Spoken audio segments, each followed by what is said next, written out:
hearing. Welcome, General Cavoli, General Van Ovost. Senator, I will defer from giving my opening statement and submit it to the record. I believe that the ranking member will do so also, so we can expedite questioning. With that, General Cavoli, let me recognize you. Thank you, Chairman. Chairman Reed, Ranking Member Wicker, distinguished members of the committee, it's my honor to testify before you today on behalf of the brave men and women and families of U.S. European Command.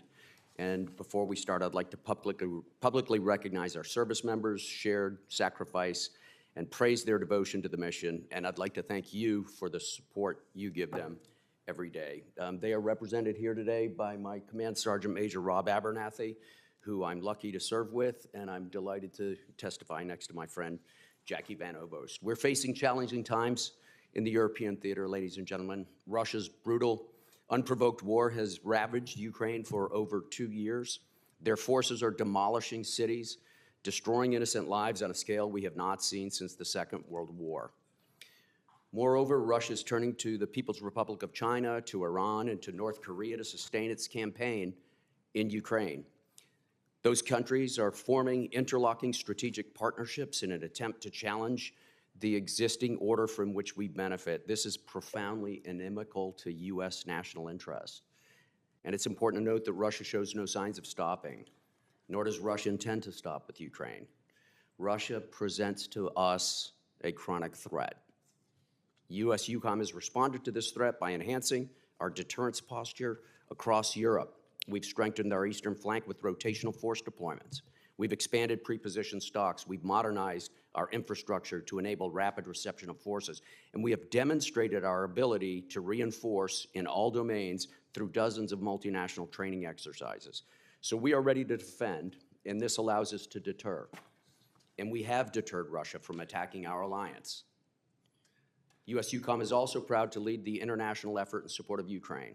We do this, as you know, through the Security Assistance Group Ukraine, SAGU, which is led by Lieutenant General Tony Agudo. In the past 26 months of war, the U.S. and our partners have delivered vast amounts of critical munitions and equipment to our Ukrainian colleagues. SAGU has been in the lead, and they have facilitated a full range of training to promote unit readiness. We have ensured that Ukraine knows how to use their new equipment, and just as important, how to maintain it. Nevertheless, Russia persists in its vicious campaign. Meanwhile, Ukraine remains almost entirely dependent on external support to stay in the fight. The severity of this moment cannot be overstated. If we do not continue to support Ukraine, Ukraine could lose. So our efforts are great, but in all of this, Eucom is not alone. War in Europe has also given our allies and our partners clear purpose and unity. They have seized this opportunity which has been presented by this catastrophe, and over the past year or two, there have been profound changes in NATO. We have new war plans for the first time in 35 years. We have new force and readiness models.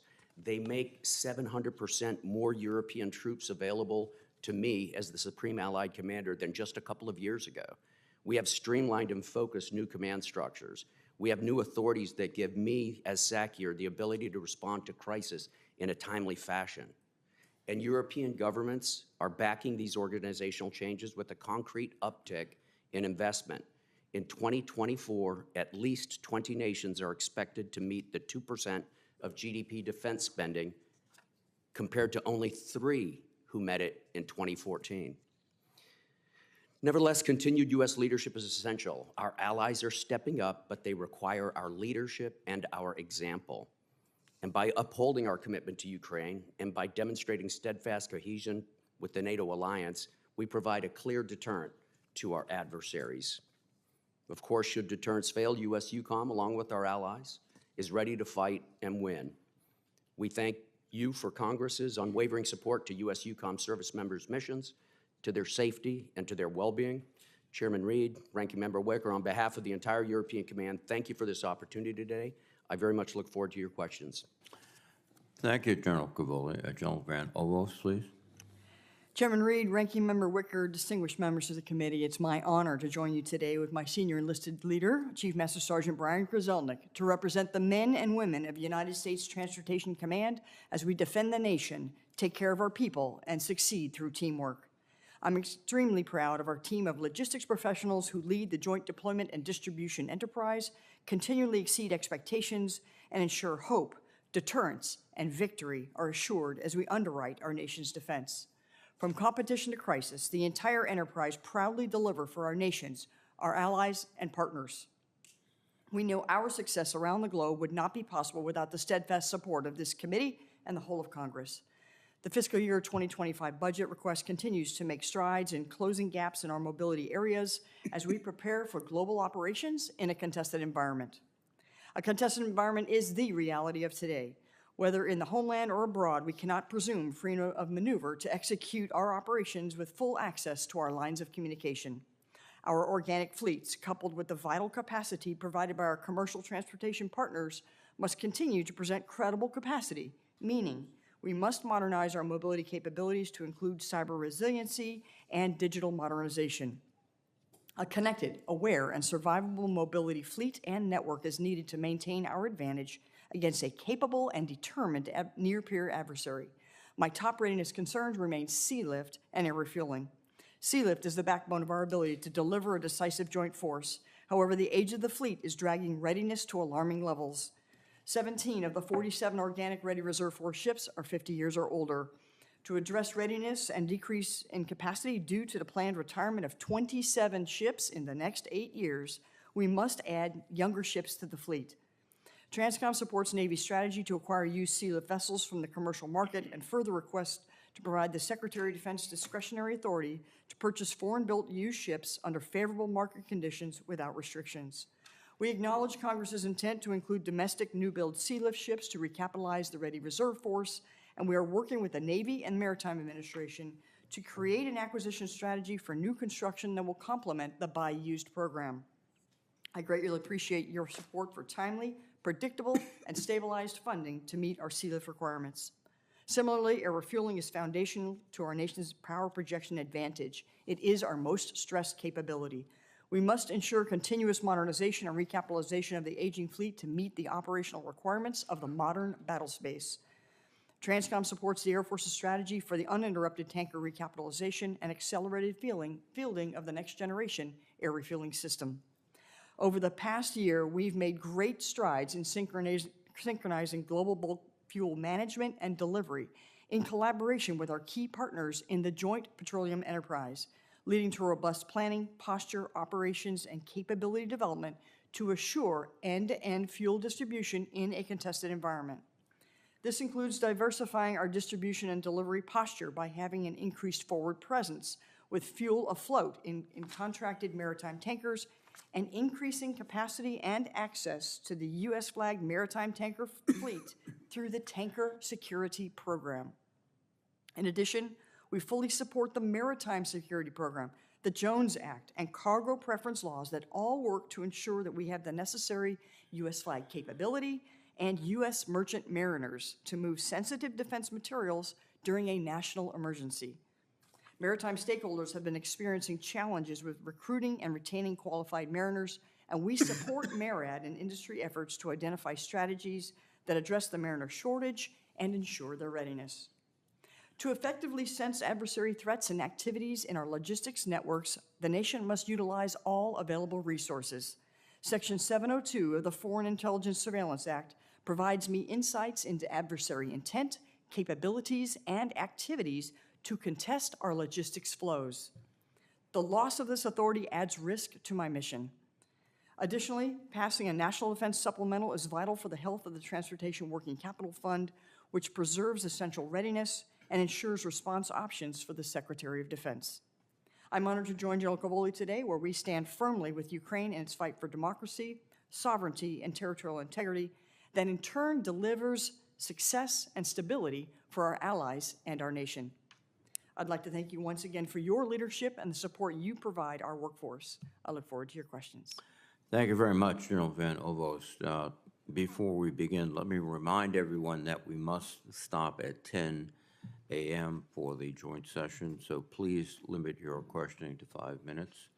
And the closed session will begin at noon after the joint session in SVC 217. Thank you. General Cavoli, you indicated the severe consequences of the failure to support Ukraine, and those consequences, I presume, are not localized but global. Could you elaborate? Absolutely, Mr. Chairman. So if Ukraine fails in this fight, I think problems radiate outwards, beginning with Europe. So there will be the possibility, the probability that Russia will continue aggressive behavior. They'll certainly be emboldened. They're certainly building a military that's going to be capable of it. They're replenishing what they've lost so far, and they're working very hard to build a larger army. They've announced their plans for it, and they're on track to do that. There are other nations in the neighborhood that Russia publicly covets, has publicly stated that they're not really nations. The same sort of rhetoric that led up to the invasion of Ukraine. Beyond Europe, which is critical to our security, beyond Europe, there are other places people are watching all over the world, Mr. Chairman. Obviously, the People's Republic of China, we know, is watching very closely, and all other nations are watching very closely. First, to gauge what is the value of a partnership with the United States, and second, to see what happens if it fails. Those who would be our friends would be made nervous by a loss in Ukraine, and those who would be our adversaries would be emboldened by it, sir. I had the opportunity to stop in Graf-de-Vere, Ramstein, and several other places, and we are teaching the Ukrainians, but we're also learning a lot. So this effort has allowed us really to significantly increase our insights into the way Russia particularly conducts operations, and also others who are aiding Russia. Is that fair? Absolutely, Mr. Chairman. First of all, thank you and all members for your visits to Grafenberg and elsewhere. They help us a great deal, and we appreciate them. Yeah, absolutely. We're learning from the Ukrainians every day. We learn in a variety of different ways. First of all, just talking to them, we get their experiences. This is very valuable for our younger troops especially, because it keeps them galvanized. It keeps them focused on the mission. They understand the import of it. But in a more practical way, we practice tactics and techniques with them and refine them, things that they have developed under fire. We bring them out and we work on those things. These can be technical, specific things about electromagnetic interference and things like that. They can be tactical, how to negotiate new forms of Russian obstacles and defensive fortifications. We have both the incidental benefit of working with them, but we also have very specific, focused, structured programs to cull out that information. We also have a couple of other programs, Mr. Chairman, that I'd be delighted to talk about in closed session that are also extremely useful. But overall, yeah, we benefit significantly from this. We are watching them adapt to Russia's adaptations. So it's, warfare as it goes on is a series of moves and counter moves, and Russia's military has evolved significantly during this conflict, and this is helping us to keep up with it as well. Thank you. General Van Ovost, you have already been delivering a substantial amount of material to our forces in Europe, which is transshipped to the Ukrainians. So you've got a lot of money tied up in the supplemental. Is that accurate? Senator, thanks for asking that question. Indeed, about $550 million of the supplemental is earmarked for U.S. Transportation Command, mainly in response to unreimbursed work for the Middle East after the events of October 7th. However, we work very closely with Eucom and the Office of Secretary of Defense to deal with transportation costs associated with Ukraine. And so if the supplemental doesn't pass, you have to find ways to pay for that internally, which would be very disruptive, I assume. Senator, that's absolutely correct. Not just Transcom, but all of the services and combatant commands have costs that are unreimbursed at this point.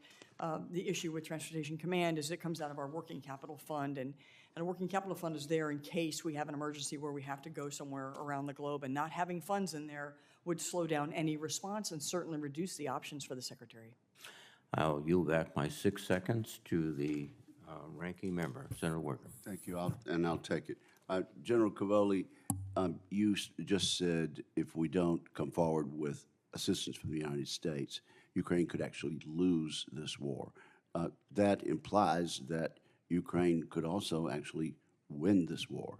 I would remind you, and you don't need to be reminded, but anyone listening, that there were voices in the United States, well-intentioned Americans, in the late 30s and early on in watching the European war that said there was no way that the United Kingdom could win the war against Germany, against Hitler's Germany.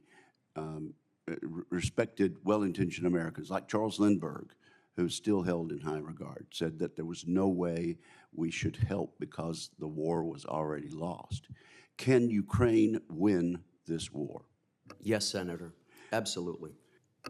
And is it also true that while we're being asked and our allies are being asked to help Ukraine, Russia's seeking help also from other countries on their side? Is that correct? Absolutely, Senator. And those countries include countries that have a malign intent toward the United States. So who are those countries?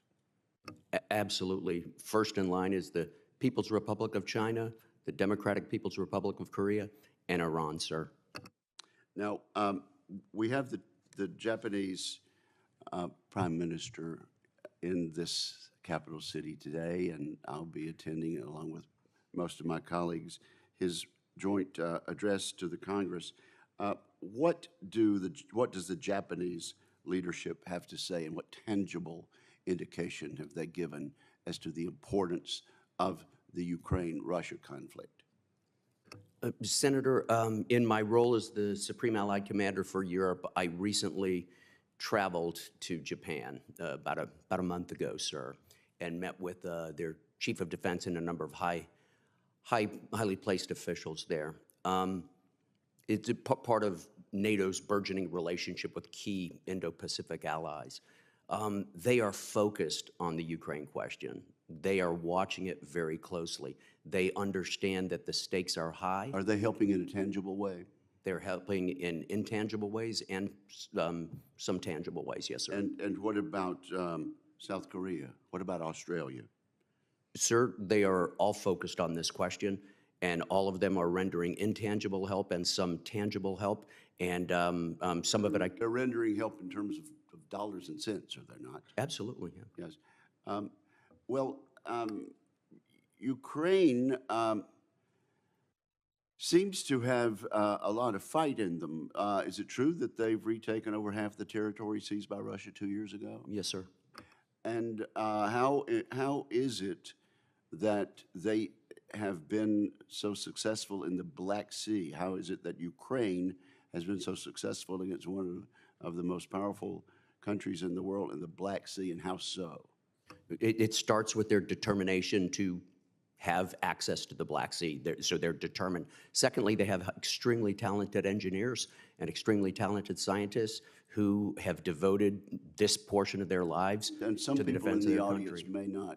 may not be aware to what extent they have been successful. So what has their success in the Black Sea been? They've sunk more than 20% of the Black Sea fleet, but more to the point, they've damaged critical infrastructure associated with its sustenance and its maintenance, and the net effect has been we do not see Russian surface ships west of Crimea ever anymore.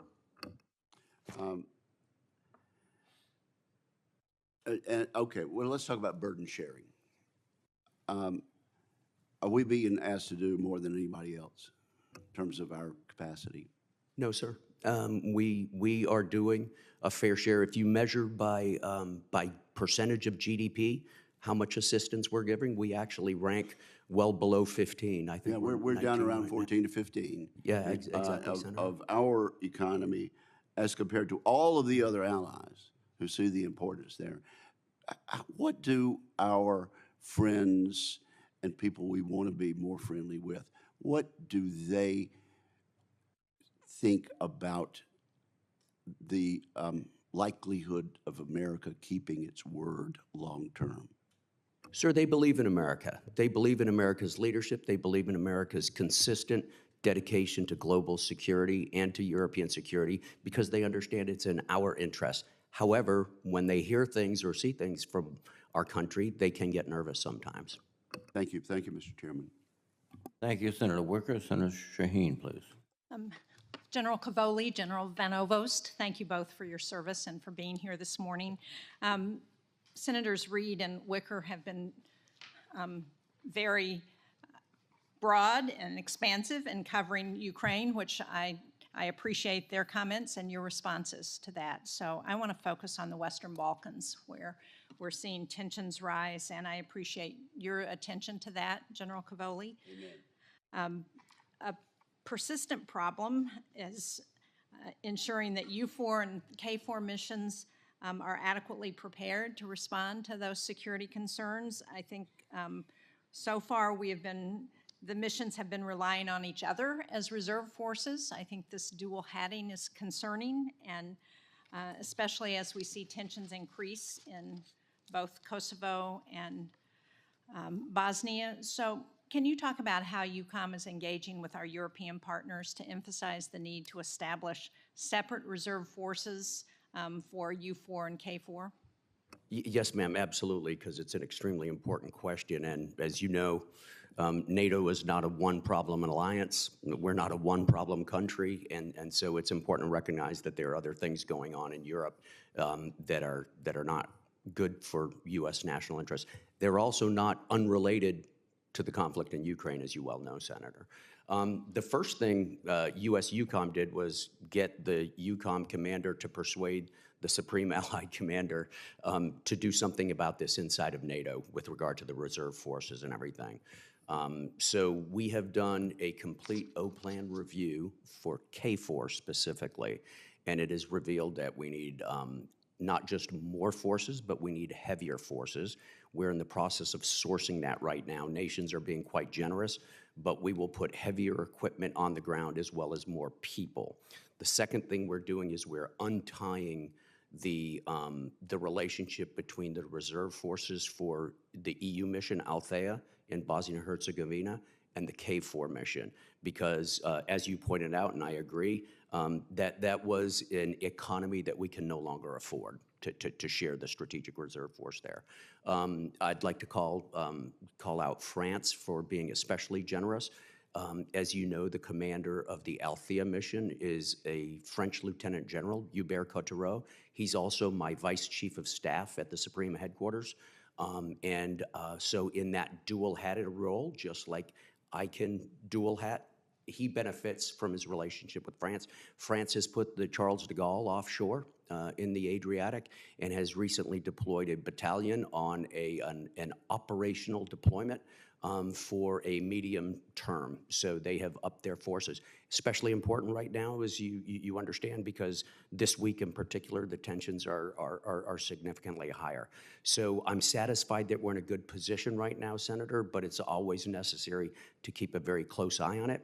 We have run at least 2 focused collection missions to increase our intelligence collection and understanding of what's going on in both of those countries. And I've supported that from U.S. Eucom with aerial ISR and other things we could talk about in closed session, ma'am.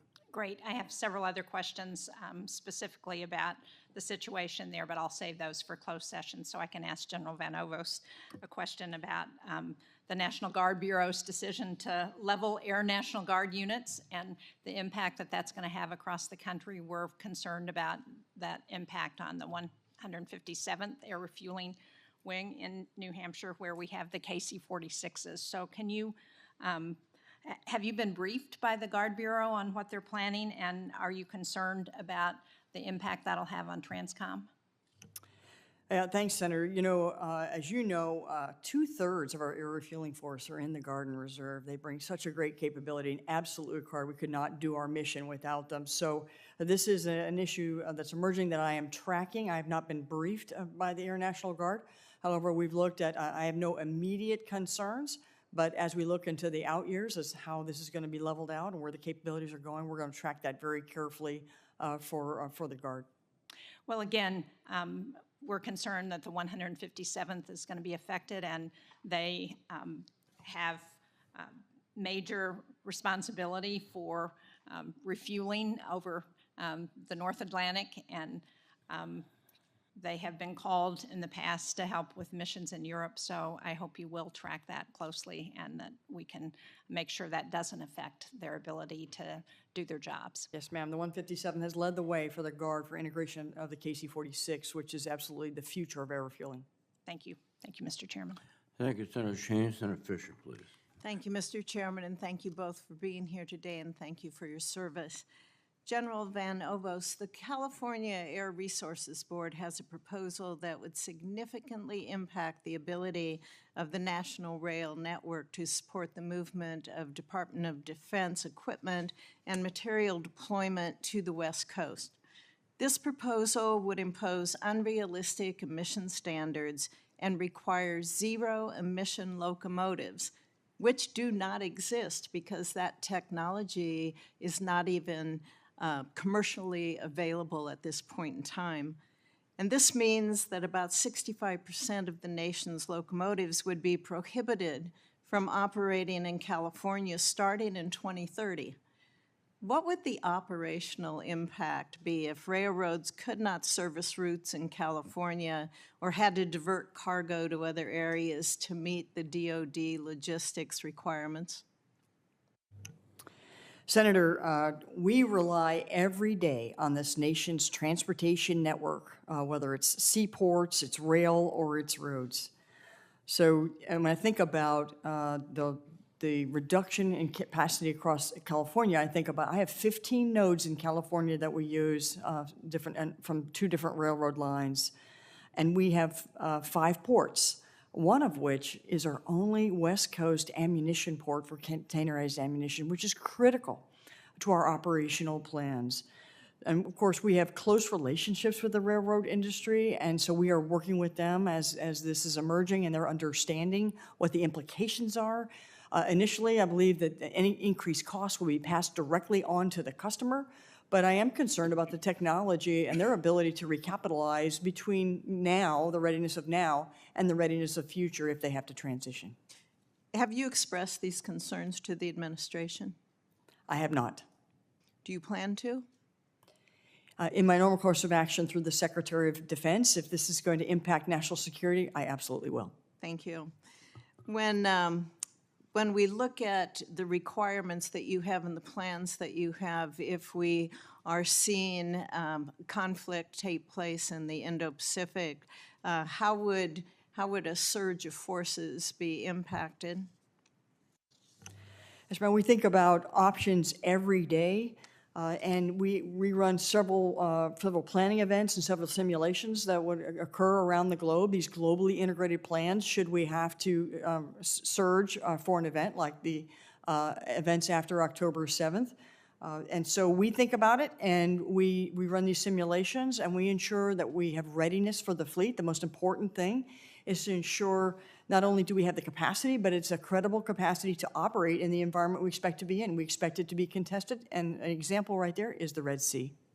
Thank you. General Cavoli, I'm concerned about the increasing cooperation between Russia, China, Iran, and North Korea, which we're seeing the impact of in real time with Russia's war against Ukraine. How is Eucom altering its posture to address the strategic dilemmas created by these partnerships? Thank you, Senator. The first thing we've done is we've responded to the Russian aggression by bolstering our presence along with NATO's presence on the eastern flank. We did that over the last 2 years.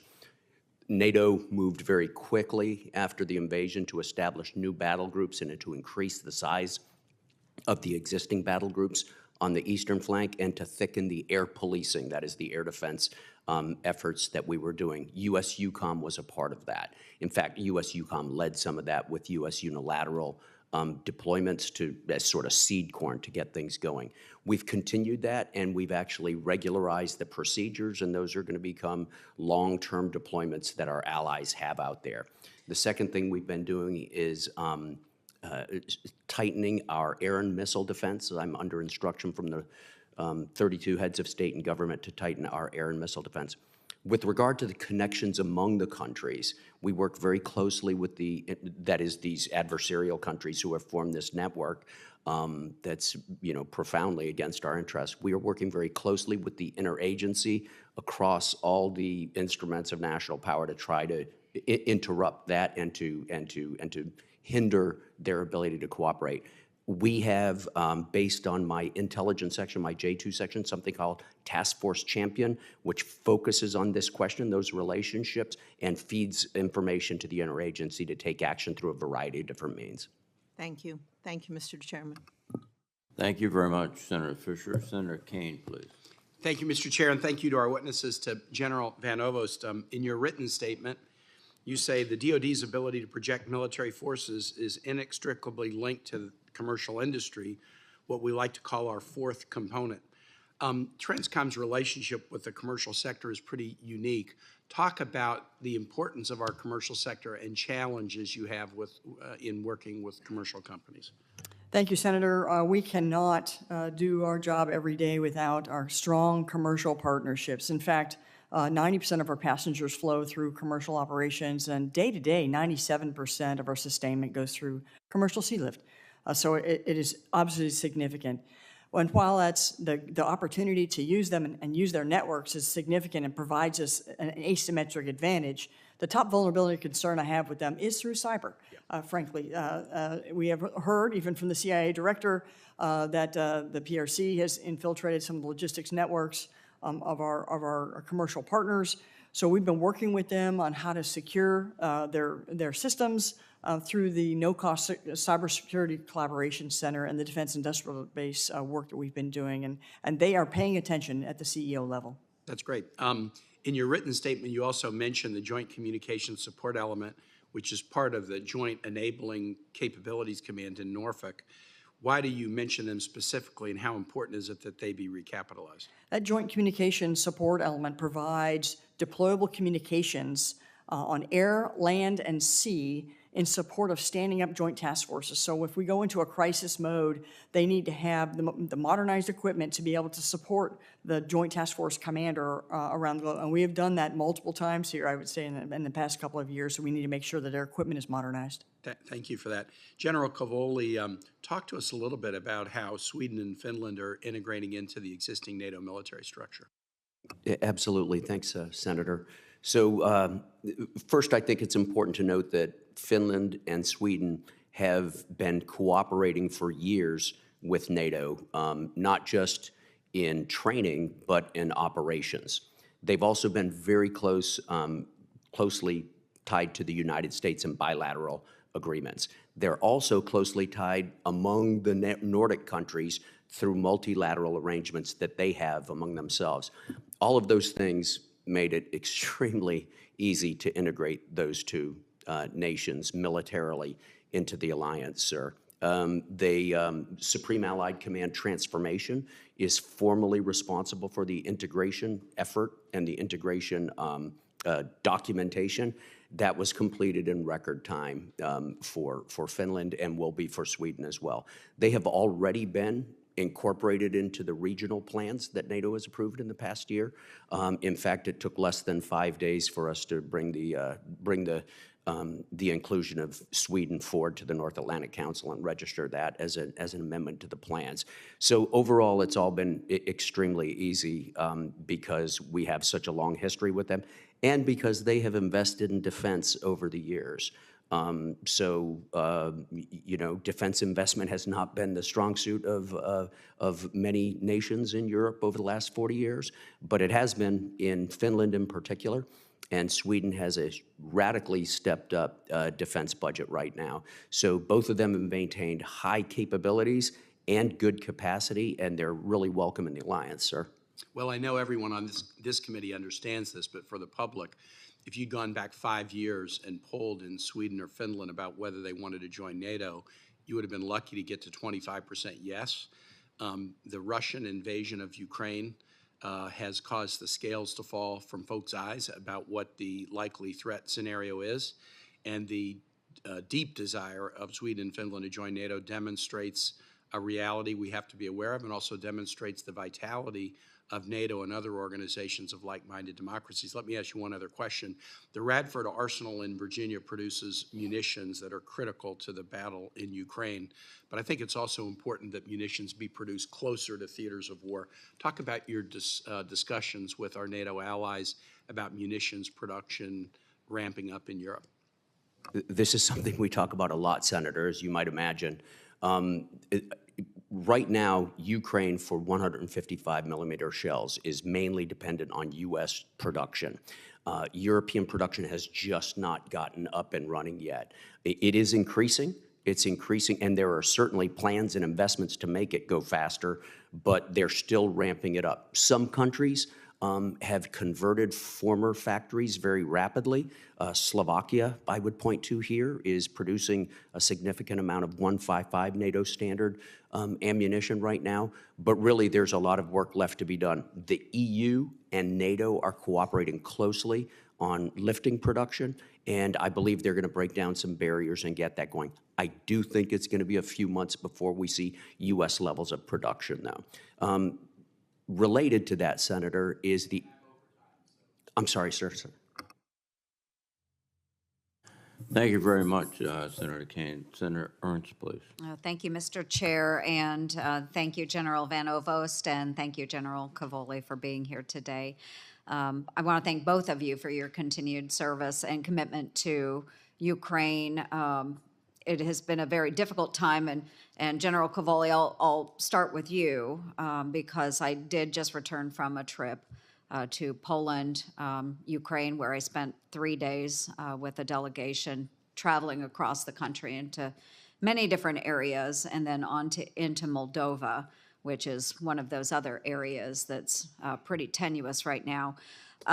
It's pretty darn clear that the American political system has been very ineffective in providing the needed support to a fellow democracy there in Ukraine. So as we await the House's finalized decision on a supplemental package, what more can you do in your role to leverage assistance from friends and allied nations in Europe or other areas to provide support for Ukraine? We work that very, very hard, Senator, as you know. First of all, I would point out that the principal coordinating mechanism for aggregating Ukrainian demand and presenting it to allies and partners and soliciting their help and their contributions has been led by Secretary Austin since the very beginning with the UDCG, the Ukraine Donors Coordination Group, sometimes known as the Ramstein Group because it sometimes meets there. 50 nations, just over 50 nations come together about every 6 weeks, and we coordinate at a ministerial level. That is preceded by weeks of hard work between our policy staffs and their policy staffs, and U.S. Eucom with the SAG-U works very hard to get the specifics of the Ukrainian demand and their needs and consult with them about what they need to bring that forward. However, it's difficult. A lot of this is dependent on production levels at this point, how much ammunition we can produce, how many missiles we can produce. And so in that regard, I spend a lot of time working with the Secretary General and the Secretariat at NATO to work with national armaments directors to increase the amount of production we can do. Well, thank you. I appreciate that. And I'm glad that we do have partners that are stepping up and assisting. They understand how significant this is and what could happen to all of us if Ukraine falls. Oftentimes, Americans are very short-sighted.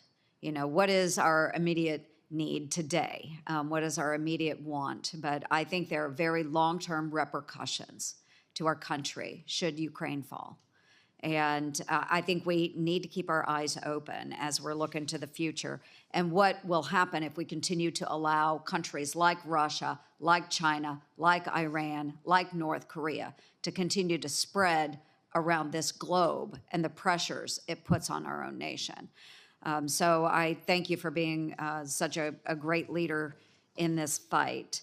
I know that in the lead up to the Russian invasion of Ukraine, the intelligence community did declassify a number of reports which shed light on Russia's true intentions. And it was a very proactive approach, and I'm really thankful for that. And it helped us counter a lot of that Russian disinformation that was being pushed out there. And we still see a lot of Russian propaganda.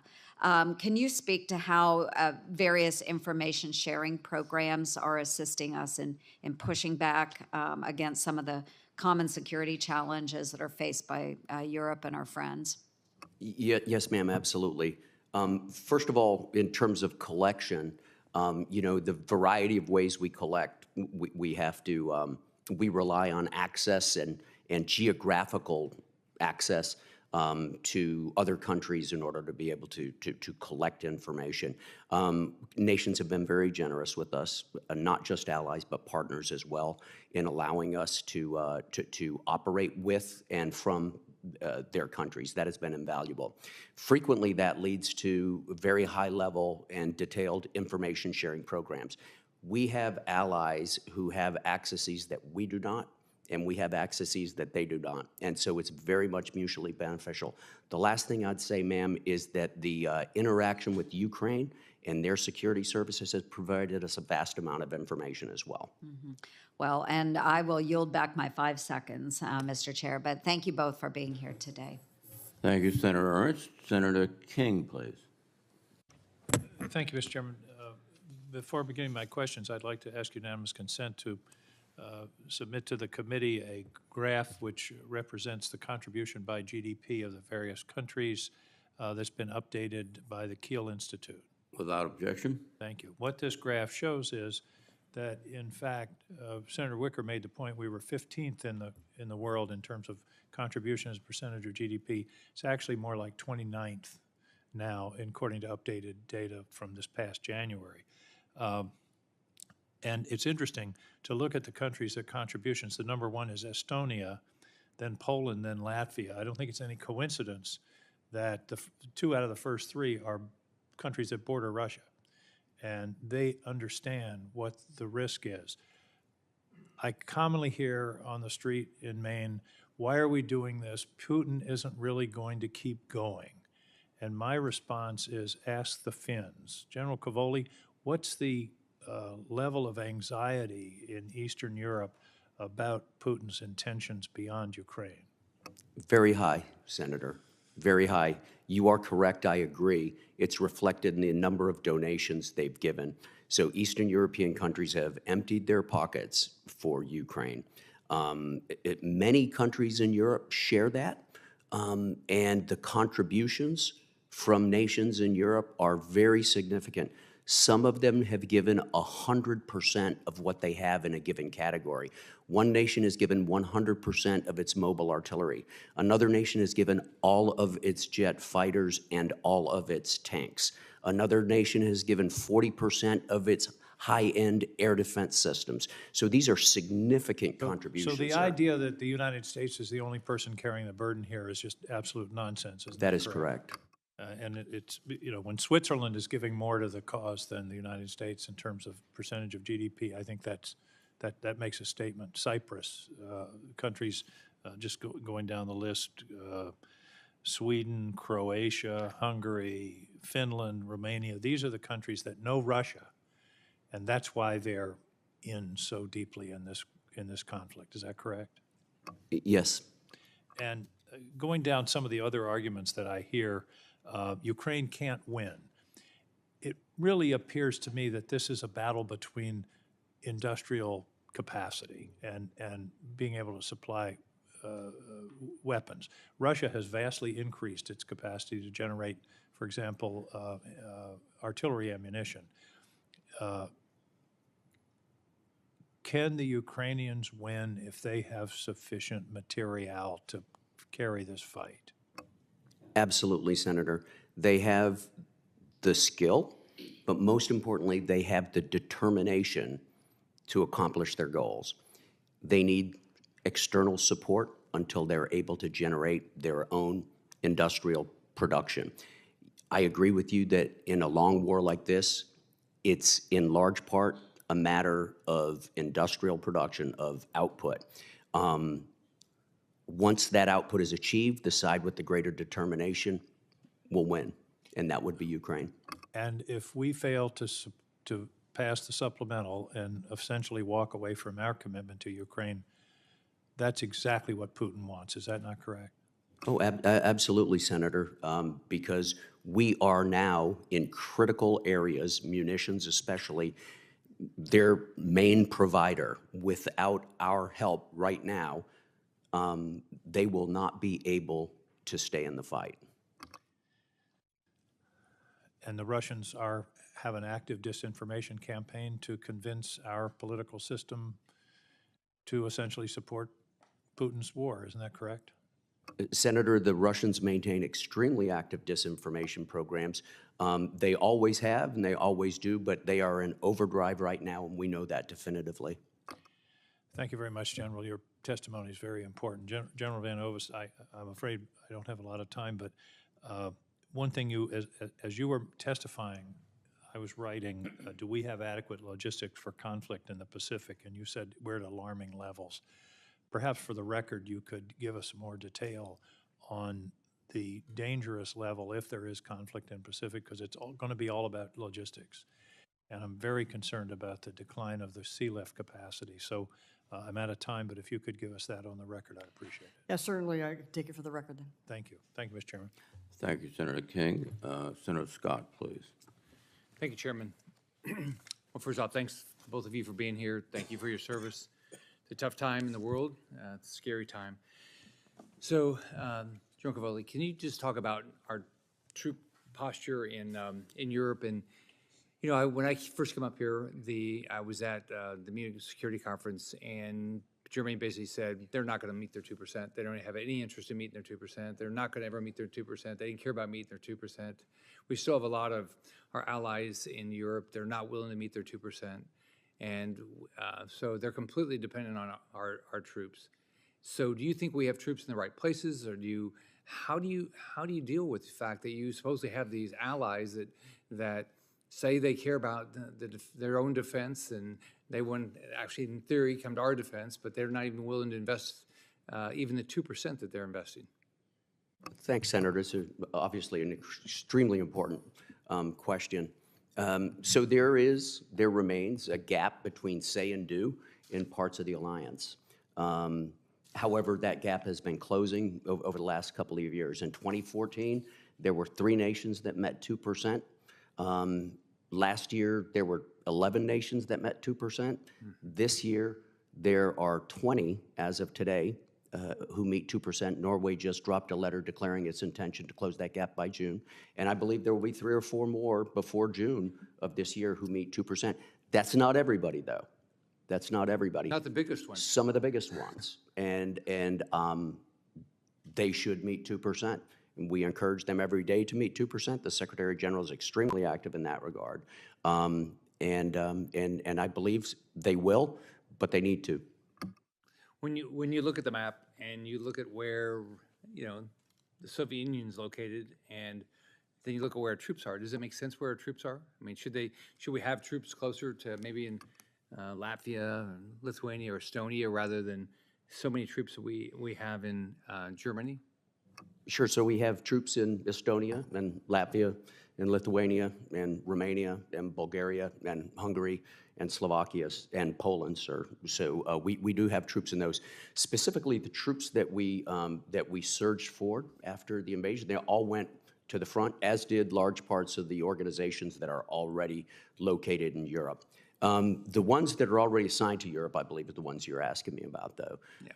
Yeah. Guys like the 2nd Cavalry Regiment, 31st Fighter Wing, and people like that. Those organizations routinely get deployed from their home station to other places, to include to Central Command. They're advantageous where they are right now because they're sitting on excellent infrastructure for training, readiness, and deployment. So those are the forces that I can move to unpredictable points of trouble. And they're centrally located on really good deployability infrastructure, so it makes sense to me. However, the center of gravity of where our combat force in Europe is, net, has moved significantly eastward, and that goes not just for US Eucom, but that's true for the alliance as well. What about Poland? Are you going to get more troops in Poland? Sir, we got a ton of troops in Poland right now. They're someplace just shy of 10,000, which is up. As you know, we have a defense cooperation agreement with them. They'll build us infrastructure. They're in the process of building it right now, and as it comes online, we'll push forces in there up to a brigade combat team. So the Air Force and Marines have done a good job planning and recapitalizing their reserve C-130 fleet, yet the Navy hasn't even started to recapitalize their C-130 fleet. So what do you think about that? Do you think it's a mistake? We're not positioned properly with that? Sir, I'm not really familiar with the topic, and I think maybe the service could answer that a little bit better. If you'd like, I could take it for the record or defer to them, sir. I'll ask them. Thank you. Thanks, both of you, for your service.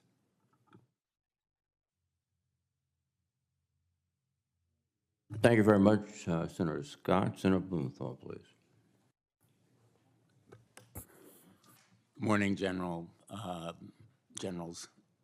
Thank you very much for your service, and thanks for being here today.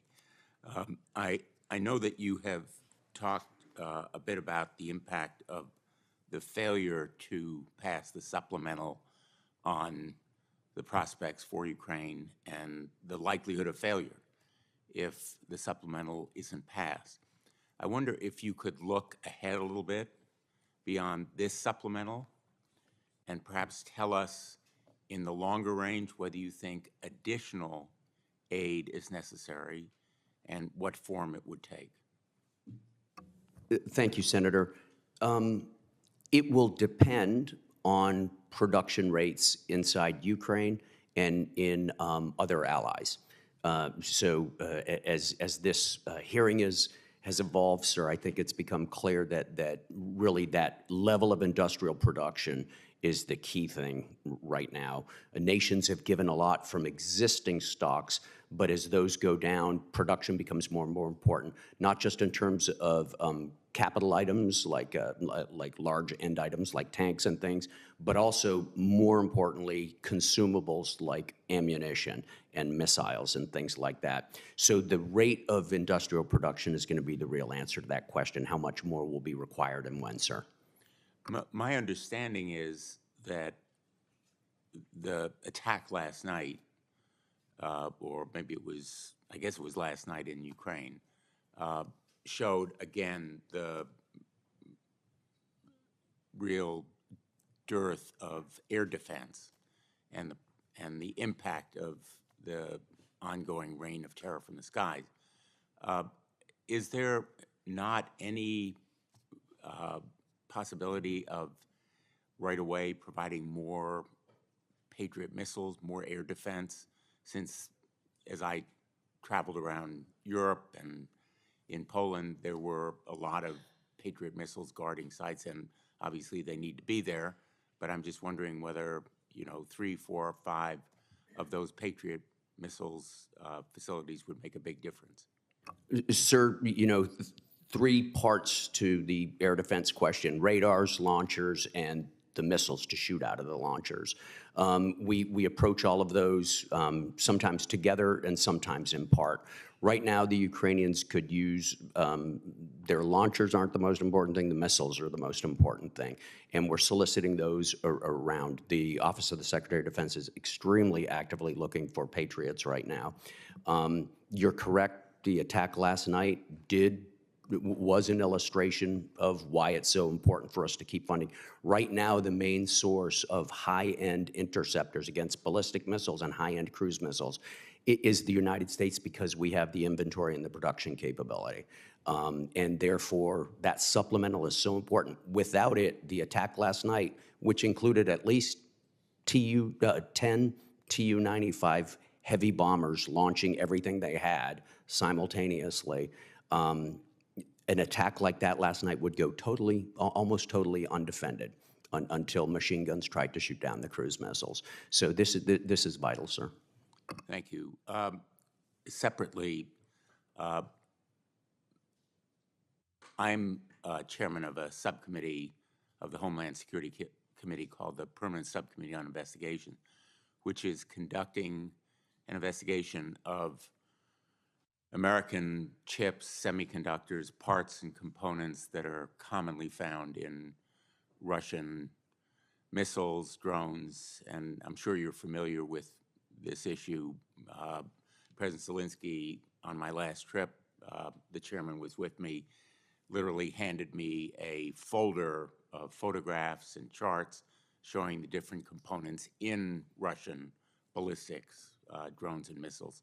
And we had a hearing yesterday in the Homeland Security Committee showing how porous our export controls are. And we've had a hearing, and data has come to our attention showing how American companies, 4 or 5 in particular, are selling goods with these parts and components that then find their way into Russian munitions. Is that your experience, and do you have any suggestions for us as to what to be done about it? So we worked that very hard in the interagency, sir. I don't have specific suggestions for how to do it better, but I can tell you that it is absolutely critical. If the current war is a competition of production, our ability to handle the Russian threat in the future is going to depend on us being able to constitute forces faster than they can. Part of that is preventing them from constituting forces quickly, and to the extent that they're using components that should be sanctioned and banned, it's regrettable and we need to fix it, sir. Thank you. Really appreciate your answers to my questions and to my colleagues, and your very excellent service to our nation. Thank you. Thank you very much, Senator Blumenthal. Senator Tuberville, please. Thank you, Mr. Chairman. Good morning. Good morning, both of you. General, since the Crocus massacre, I guess that was in Moscow, somewhere around there, Russia's picked up their pace in Ukraine. Is that correct? Yes, I'm not sure it's a consequence of that, though, but yes, sir. Yeah. With Secretary Blinken coming out a couple of weeks ago basically saying that Ukraine will be in NATO, I'm sure that didn't fly too well in Russia. So it's obvious to me, just being in all these meetings and hearings, not just you, of other people, we're getting ready to go to war with Russia. Have we got a game plan for that? For how many people we're going to need on the ground, young men and women from United States, when this war starts? Sir, we have standing operational plans around the globe for a variety of problems. And How many you think it's going to take? How many you think it's going to take for us to beat Russia? Sir, I'd because like to- Ukraine can't beat Russia. Can I Come take on. that in closed Yeah. session, please, sir? Okay. Thanks. What about the budget? 60 billion is going to be a drop in the bucket to the American taxpayer. We're 35 trillion in debt. What is this going to cost us? I know y'all surely put the numbers to that of our conflict versus Russia when this all starts. Have we done that? Sir, the number I would have to talk in closed session about also, but I agree. If we were to go to war with Russia, it would the money we're spending in Ukraine would be a drop in the bucket. Yeah. Where are we going to get our energy from when this starts? Because they don't have any in Europe. The Saudis, I don't know where they're going to help us out. We're going to have to buy it from Ukraine, I guess. I mean, Iran, because we're not pumping the oil and gas that we need. Where are we going to get our fuel for a war like this? Sir, that's outside of my area of expertise, but I'm sure I can get you the answer. Do we have enough right now, to get a war started on the ground there for our troops? Yeah, we do, sir. Okay. Who's Turkey going to fight with when this war starts between the United States and Russia? Turkey will fight with the alliance, is my prediction, but all nations have their sovereign right to make that decision when the time comes. Hungary?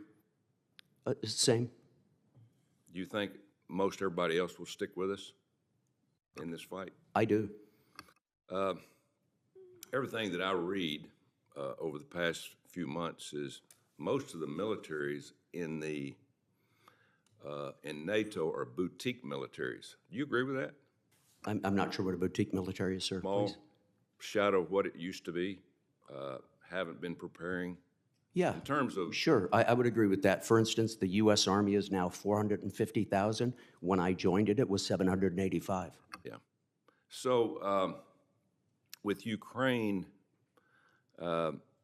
fighting right now as they are, do we have any count of numbers of how many soldiers that they have actually fighting, that they have in their military against Russia? Yes, absolutely, Senator.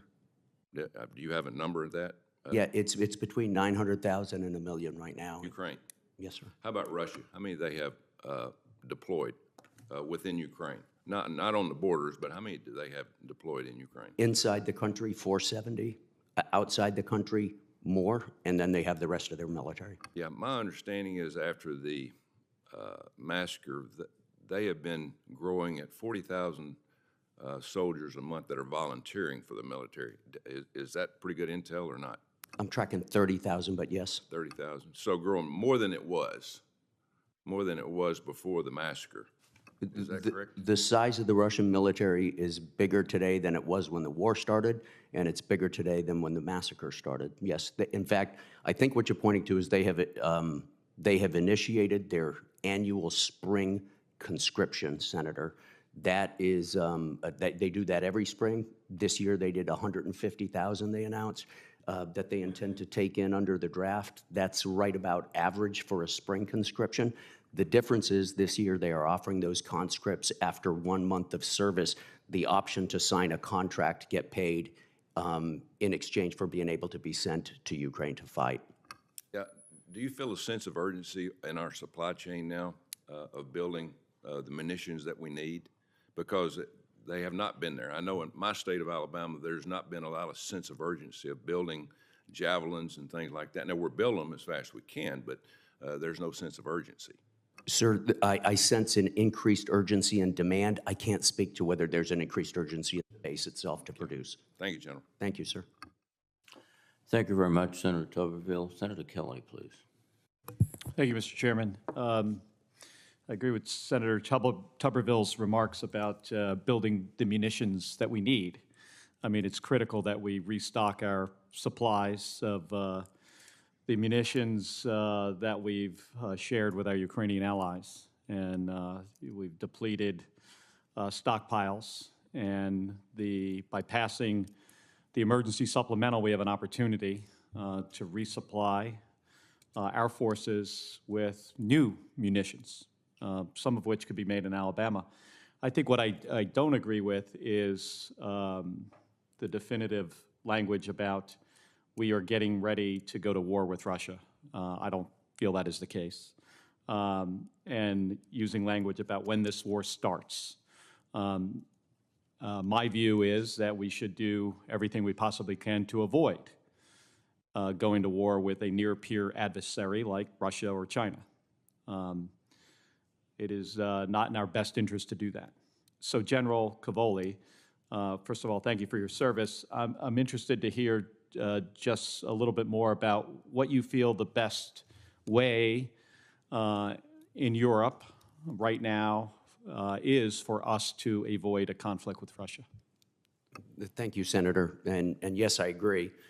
My job is to deter both in my NATO role and in my U.S. role. My primary job is to deter aggression and to avert a war, not to fight one. Now, there's the paradox, of course, that historically we deter by preparing. Si vis pacem para bellum, and we are certainly prepared militarily to fight whoever we need to. How to do it? First of all, by training, but secondly, I think inside the alliance, the most important way to deter is by doing it together. And so the comments from members of the committee about the lamentable fact that some very wealthy nations inside the alliance are not yet spending what they should be is an important fact, and we have to close that because we have to have a capable alliance that will fight together. The alliance fighting together is far greater than the sum of its parts because of the political unity and the representation of such a mass of humanity and its will. So it's the most important thing is for us to deter as part of an alliance, and that alliance has to be fit in order to do that. I have been charged by the North Atlantic Treaty Organization to make the operational force of the alliance fit for the purpose of collective defense, of large-scale defense of Europe. We are well along on that. We have produced the plans necessary, the requirements necessary, and we're going through the process to get nations to fulfill those requirements.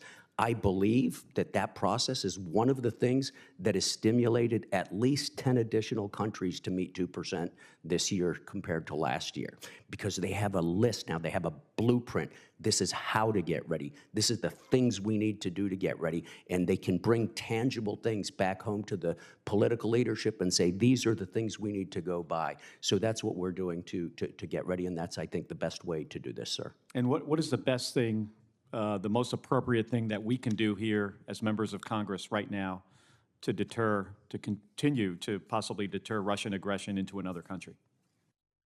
I think the first thing is to continue the discussion about the malign intent of Russia, sir. I think it's important for the members of the U.S. Congress to recognize the malign intent of Russia and to talk about the malign intent of Russia. That's the principal thing to do. After that, funding the various different programs that we have and authorizing us to do certain things will be necessary. But I think the primary thing is to help us all recognize and keep our eye on the real threat. And how significant is the emergency supplemental in the list of things that we could do to deter Russia? It's vital. I think if Ukraine fails and Russia succeeds, it will be a big setback for deterrence. Russia will be emboldened. They'll be geographically in a better position from a military perspective. So there are many things that will be damaged in our ability to deter. One of the things that would be damaged in our ability to deter is it's likely that the number of nations who want to side with us could shrink. And so I think it's absolutely imperative for all of those reasons. Well, thank you, General. And Mr. Chairman, I'll have a question to submit for General Van Ovost on maritime security. Thank you. Thank you, Senator Kelly. Senator Budd, please. Thank you, Chairman. And thank you both again for being here. General Van Ovost, the collapse of the Francis Scott Key Bridge, horrible. But it highlights the larger issue I think that we need to address, and that's how a single piece of destroyed infrastructure can shut down multiple modes of transportation. If I'm not mistaken, a number of critical military supply ships that are stuck in Baltimore Harbor in addition to road traffic that's been diverted. So how resilient are our ports of embarkation? And for instance, like in North Carolina, Military Ocean Terminal Sunny Point, in the event of a conflict, and if our adversaries should decide to conduct cyber attacks or sabotage infrastructure. And then if you would follow that up with how we can be helpful here securing these critical nodes. Yeah, thanks for that question. As I mentioned, we cannot do what we do without the substantial private infrastructure here in the United States, roads, rails, and seaports. With respect to the Francis Scott Key Bridge, a tragic event, but we think about how do we recover very quickly, and the fact that we had a few ships that were essentially blocked in. But that's why we have so many ports. We can afford to lose a port and some capacity. We can't afford to lose them all. So we do many efforts to ensure the resiliency of the ports. We work directly with the port managers on all of our strategic ports on our alternative plans should there be problems there, as well as in a state of emergency, how would we use their resources? But it also comes to the fact that some of the ships that were behind the lines that couldn't get out, actually we wouldn't use them anyway because they're in such a state of disrepair that we wouldn't call upon those ships. It goes back to how old these ships are and how we need to continue with the recapitalization program, which is one of the number one things we can do here, is to ensure the readiness of the force, not just the capacity, but credible capacity to fight in the uncontested environment. Thank you. Slightly different topic. In your opening statement, you argued for the need for a supplemental, correct, General Van Ovost? That's correct. Here's what I'm trying to reconcile. For the third year in a row, I see that you didn't submit a single unfunded requirement. Why was, even though that's required by 10 U.S.C. 222A, Why are you asking for supplemental and then yet didn't submit unfunded requests? Certainly, supplemental is critical for the Department of Defense and for U.S. Transportation Command. It's critical because we have not been reimbursed for funding associated with the events after October 7th in the Middle East. And that is eating away at our reserves, and those reserves are there. Our working capital fund is there to be able to respond at a moment's notice to meet our nation's most critical priorities. So that's associated with authorization to spend transportation funding in that area. With respect to the unfunded list, we worked very hard with the Department of Defense to balance the resources to meet today's readiness requirements and to be able to transition into the future. And this budget directly addresses our recapitalization requirements. It begins to address our contested logistics requirements to include posture forward and cybersecurity needs. Thank you, General. General Cavoli, last week, Deputy Secretary of State Kirk Campbell, he said that Russia had almost completely reconstituted its military. Do you agree with that assessment? And what can you tell the committee about the current state of Russia's conventional and industrial capacity? If you'd speak broadly here in as many details, and also in the closed session, if you could add to that.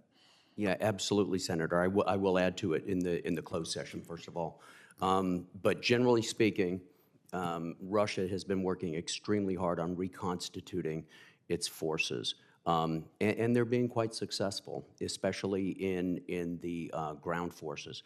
So the attrition that they've suffered so far has been very significant, but it's been localized. It's been mainly in the ground forces. They lost a couple thousand tanks in the ground forces. They've lost as many as 75,000 killed from the ground forces, but they've replenished those. They've got tank production going on. They've got tank refurbishment going on, and they've got tank repair going on. And they have managed, they still have as many tanks functioning inside Ukraine as they introduced at the beginning of the war. So if you looked, General, at their capacity February of 2022 as a percentage, 0 to 100, where would you say they are today? If they were 100 in February 2022 and it's been diminished and then they've reconstituted according to Kirk Campbell, where are they now? Numbers of soldiers have increased. No, just in total capacity. Well, that's a really hard thing to do because... Are they back where they started? Are they more? Are they less? They're a little bit behind where they started, but not by too much, sir. But it's really hard to give a numerical answer to something like that. I could go, function by function, or I could go arm of the service by arm of the service and give you a good, rich answer that gave you a good feeling. But the overall message I would give you is they've grown back to what they were before. They've got some gaps that have been produced by this war, but their overall capacity is very significant still, and they intend to make it go higher, Senator. Thank you both, Chairman. Thank you, Senator Bud. Senator Peters.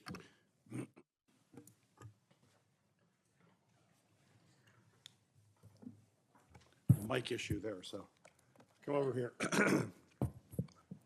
Well, welcome, both of you. Thank you for your service. General Cavoli, the state partnership program has an incredible history of building trust and capability with important allies over the past 30 years, and I know you're well aware of that.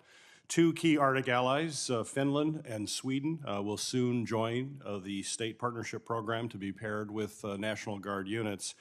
These state partners will certainly play a critical role in integrating these countries into NATO. And in particular, I would argue that pairing Sweden with an experienced Eucom partner like the state of Michigan, National Guard, would facilitate a seamless transition into NATO. But my question for you, sir, is with this in mind, how is Eucom planning to take advantage of the expansion of the state partnership program into both Sweden and Finland? And are there certain capabilities that would be particularly helpful to you as you think about this expansion? Thank you, Senator, for the great opportunity to talk about the state partnership program. You'd have to look pretty far and wide to find somebody who's a bigger fan of state partnership than I am. In fact, Rob Abernathy, my command sergeant major here, routinely visits those troops and goes back to the states to talk to their senior leadership about this program. It's vital. It is expanding, as you point out, but not just among our allies. As you know, the state partnership program has been vital to our ability to bring partners into the alliance and to take countries that didn't consider themselves to be partners and make them partners. This has been especially valuable lately. Austria has become a state partner this year, a nation that's had a post-World War II tradition of neutrality. So it's a big step forward in terms of their understanding of their responsibilities for collective defense. You can't just sit in the middle of a bunch of safe countries. You have to be part of that. Switzerland also, in fact, this morning I received an email from Ambassador Miller telling me that that Switzerland had sent its letter to me asking me to endorse their state partnership request, and I've talked to Dan Hokanson about that, and I think we're going to go forward with that. Specifically with regard to Finland and Sweden, Michigan and the various other states have very broad-based capabilities, and we would just like them to continue to pull Sweden and Finland toward the alliance. As you know, both of those militaries are quite capable, and they don't need coaching on this or that. They just need continued partnership, Senator. Yeah, great. Thank you, General. General Van Vost, as you know, contested logistics and sustainment during a potential conflict is clearly a significant challenge for our forces in the Indo-Pacific. And despite our forward position units, pre-positioned stocks and regional allies and partners, our ability to refuel, rearm, and repair under fire will be severely tested in any conflict. In preparation, I believe that we would argue we need to do more exercises like Talisman Sabre with large-scale sustainment rehearsals and major fuel offloads to test our contested logistics. So my question for you, General, is what role does Transcom play in rehearsing contested logistics as part of large exercises?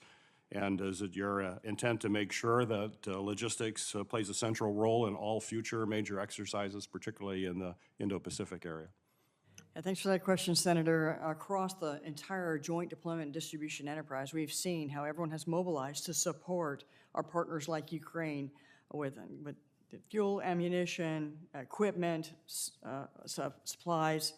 And so when I think about the lessons we have learned in the Middle East and in Europe, we're absolutely translating them out into the Indo-Pacific with respect to posture. You see multiple posture initiatives in the Indo-Pacific, forward stationing of equipment, more resilient bases that we're using and seaports, as well as more fuel forward and an ability to distribute that fuel forward. So again, this is not merely about moving supplies forward like we have done with an unfettered access. We work very closely with our allies and partners to ensure that we have multiple resilient ways to come at the problem to ensure that our geographic combatant commands will be successful in any future fight. All right. Thank you, General. Thank you, Mr. Chairman. Thank you, Senator Peters. Senator Mullen, please. Thank you, Mr. Chairman, and to the both of you all, thank you so much for taking the time to come visit with us. I know it's important to us, and I know we give you an important mission to carry out every day, and I don't take it lightly that you take the time to come up here and visit with us. General Van Ovost, is that how you say it? Van Ovost. Okay, I'm sorry, we don't pronounce that often from Oklahoma. I understand you're familiar with Altus Air Force Base, and we really appreciate that. They speak very highly of you. As someone who's commanded various aspects of manning, training, equipping, and mission of air mobility, I just want to know, are you getting what you need from the Air Force to carry out that mission still? Yeah, thank you. First of all, Altus is a really important base for us. It's the home of mobility of all of our training. And of course, you have our assets there to include our new KC-46, which is really critical when I think about transitioning and the future of air refueling in that type of airplane. So I support the Air Force where we are on a journey to try to ensure that our assets are able to communicate, they have battle space awareness, and they're survivable in the environment we are expected to go into. And so as we embark upon that journey, we are providing the requirements to the Air Force to ensure that we can continue to maintain credible capacity. Is there anything we need to be doing on our behalf from Congress to help with that? Certainly supporting the Air Force's budget with respect to modernization and recapitalization. It's just not of air refueling, but also of the airlift fleet. We have 275 strategic airlift aircraft and we will consume all of that should we have to go into a large-scale combat operation. So the work done there to modernize those, and frankly, to think about the future and where we're going with that. So we're supporting the Air Force as they look into the future of strategic airlift. So specifically dialing down on that, when we're looking towards possible conflicts, and God forbid that actually happens, but you know, we're doing what we can to prevent it. However, we need to be strengthened and preparing for it. What's the biggest holdback? Is it the DoD defense contractors? Is it requirements? Is it regulations? Is it the slow flow of money? What is it it's the biggest hiccup? I think the biggest thing we think about is the aging fleets that we have, and we have to modernize them to ensure that they can survive out into the future. So, you know, just looking at the capacity, ensuring that it remains credible, and that it is an ability to fund it and have a stable funding that we know that we can count on to lay in those contracts to gain the capability. Moving forward, if something comes up that we can be assistance, please holler at us and let us know how we can help. Sir, looking towards, you know, some of our biggest adversaries, especially in geopolitics, you know, China is obviously playing a big role in that, and ever strengthening their relationships with Russia and obviously Iran. How are we seeing that play out in Ukraine? Thank you very much, Senator. Yeah, so we see direct military support from some of those countries that goes to Russia, and then the Russians employ that material in combat. A great example is the Shahed 136 drone. Right. It's a one-way attack drone. It was created by Iran. It was developed by Iran. It was produced by Iran. It was given to Russia. It was used with great effect, and Iran helped Russia build a factory for them in Russia, and Russia now produces them, and they call them the Garon 10. And those are used, they were used early this morning to strike Ukraine. That's just one example. Sir, I could go into dozens of examples like this in closed session with you. Some of what we know about this is classified, yes. But some of it's very visible right out there, just like the 136s. Are you able to talk about the cost of what in this session, and what it costs them to produce one of those drones? Sir, I could probably talk about it in this session, but I don't have the money figure right off the top of my head. I can take that for the record gladly. But generally speaking, the cost of the drones is far less than the cost of defending them, right. which might be your deeper question. It is the defense that we're using to defend them, plus looking at what we're producing in the United States and the cost of what it cost us. Because obviously what they have is being fairly effective, and the cost ratio, to me, I see that they're adapting, and I mean, we've got sanctions on Russia. I don't see that they're being effective. I'd love to hear your comment on that. It seems like their economy's growing. It said that their economy's going to maybe grow by 2.4%, which is a full percentage higher than it was last year. It seems like they've actually adapted to their techniques, and as you're saying, they're almost back to full capacity.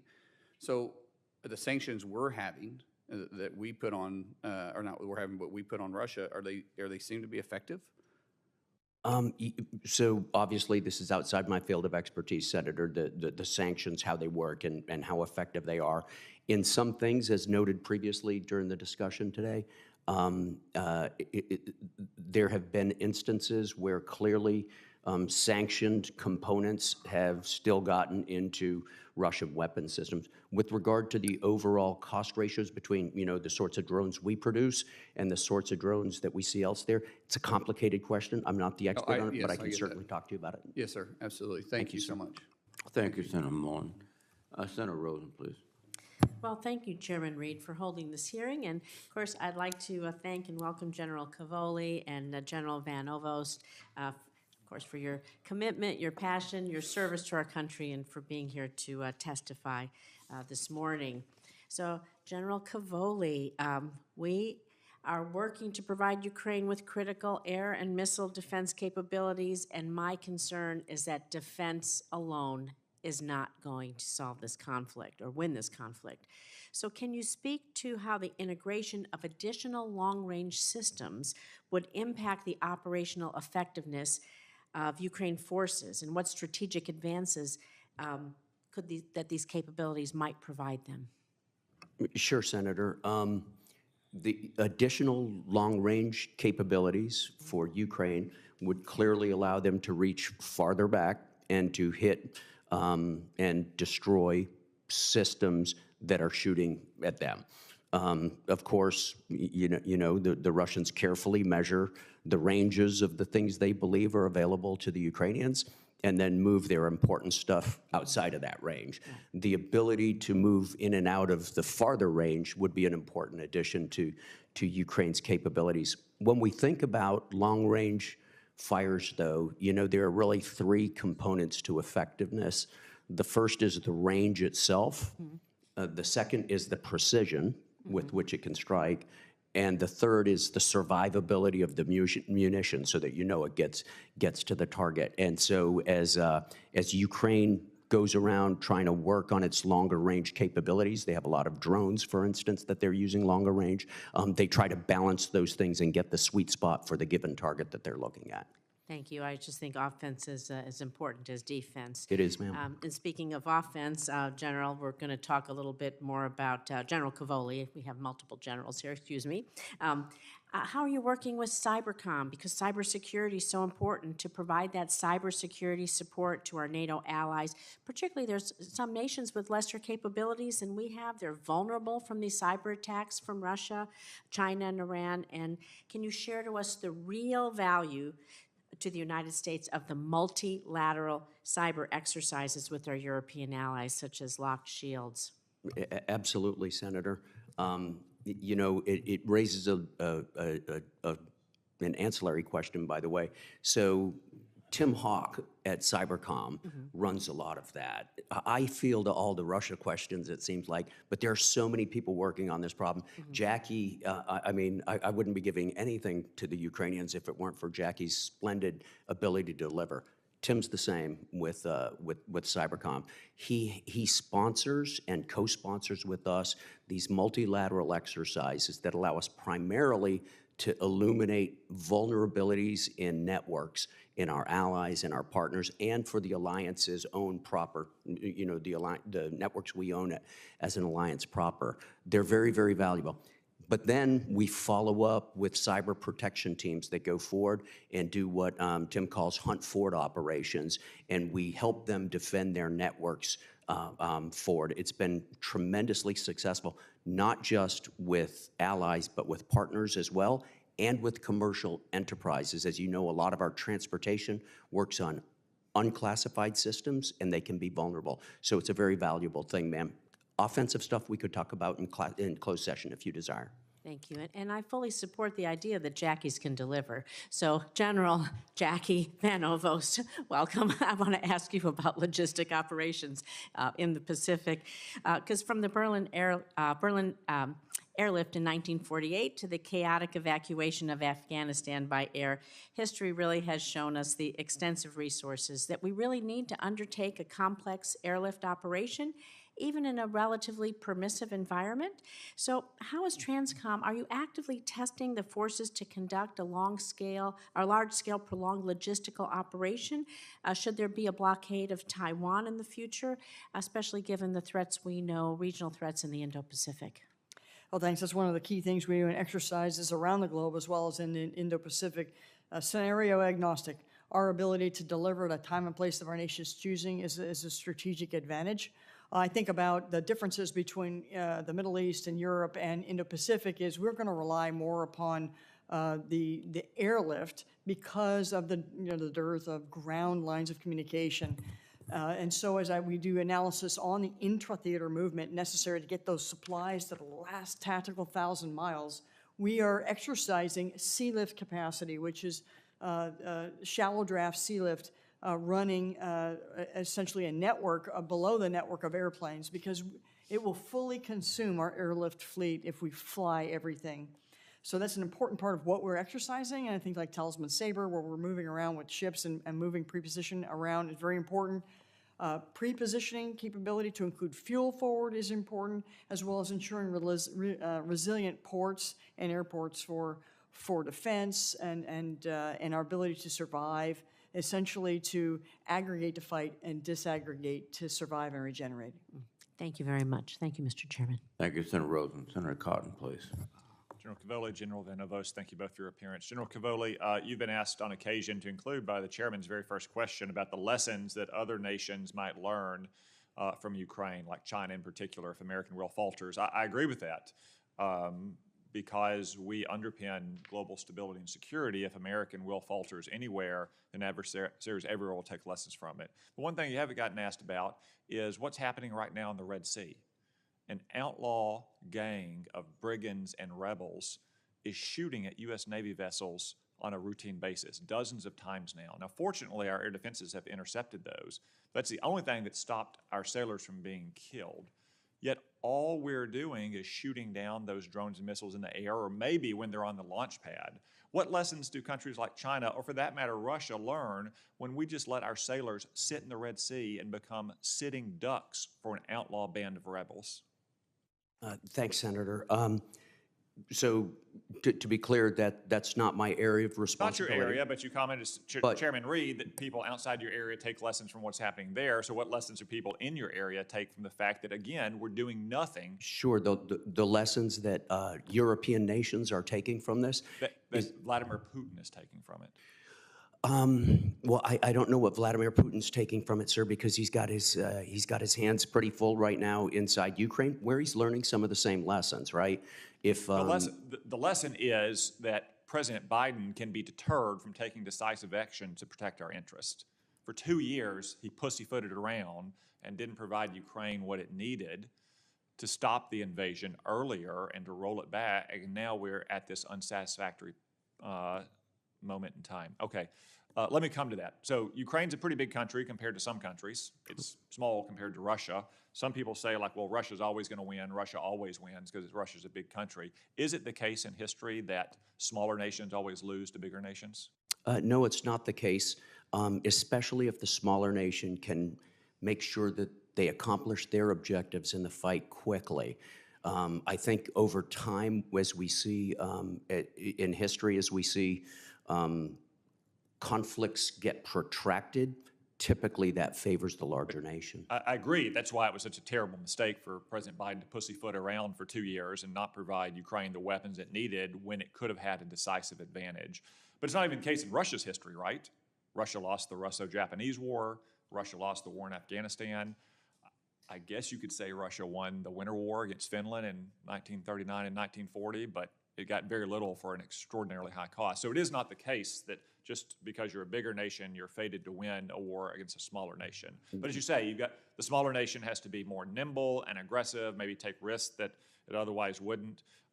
One thing that Ukraine needs to do, therefore, in my opinion, is conduct more strikes against the facilities and the sites and the resources that Russia is using to wage this unprovoked war of aggression. So, for instance, General Cavoli, what's the military value of striking refineries on Russian territory for Ukraine? The military value of that is producing a deficit in fuel available for the fielded force, that is for the combat force, someplace downstream of the strike, right? So there's a time lag in its effect, Senator, as you well know. And the military value of, say, of striking drone factories on Russian soil? Yeah, the same. It has an effect. It is a downstream effect, but of course it has an effect. The military value of striking the Kerch Strait Bridge? That would have a downstream effect that took effect sooner. Okay. The administration has urged Ukraine not to launch these kind of strikes, though. In your professional military judgment, would Ukraine be more likely to win or at least get a satisfactory outcome in this war if it was striking those sites and other sites that right now are safe haven for Russia's military? So I think Ukraine would be very well advised to strike the operational level targets that are supporting the fielded force. They have some urgent challenges right now on the front line, as we've spoken about. The fighting is active along the forward line of troops. And so those things that contribute most directly, that have the shortest downstream effect right now, I think should be struck. Kind of feeding the wolf closest to the sled, I think, is what they need to do right now. Is it your military judgment that we should provide Ukraine with more and more variants of the ATACMS missiles than we have already? It is. Okay. One final question on this small and large point. It's been reported that Russia has about a 3-to-1 advantage in artillery production right now over Ukraine. Is that accurate? No, sir. They have a 3-to-1 production advantage over the North Atlantic Treaty Organization. Ukraine and the good guys, let's put it that way. Okay, so, but isn't it also the case that Ukraine is destroying 4 Russian howitzers for every 1 that Russia destroys? Something about like that. Pretty big mismatch. If Russia can make 3 times as many big rounds that we all can make collectively, yet Ukraine is able to kill 4 times as many guns as Russia has, what explains that? What explains their ability to kill more? Because the Russians are not as precise in their targeting. So it's not just a matter of having a lot more stuff, although it's nice to have more stuff, and we should certainly have more stuff and be able to make it faster. It's also that you got to be able to use it, or to put it in simple terms, you got to be able to hit the targets that you shoot at in a timely fashion. Of course. And Ukraine is doing that much more effectively than Russia is doing that. Typically, but not uniformly. So while the 3-to-1 production advantage is unsatisfactory and needs to be reversed, it's also not a sign that Russian victory is inevitable. There is no such thing, as you know, of inevitable victory, sir. If your question is, can Ukraine win this war? They can win this war. Can they win it without achieving Russian levels of production? Sure, they can. But right now, they're in a very critical moment. Well, what would be best is if we achieve Russian levels of production and we maintain the 4-to-1 advantage on targeting. So let's try to get there. Thank you, Senator Cotton. Senator Schmidt, please. Thank you, Mr. Chairman. General Cavoli, thank you for being here. A couple questions about NATO, and then I do want to ask about the Gaza pier. There's a lot of discussions today about lessons learned from the Ukraine war. One of the lessons, I suppose, that we could all learn is that our European allies in NATO have come very accustomed to us subsidizing their social welfare programs in Europe because they refuse to meet their 2% obligations. There's only 11 countries that do it. And I think, we represent American taxpayers.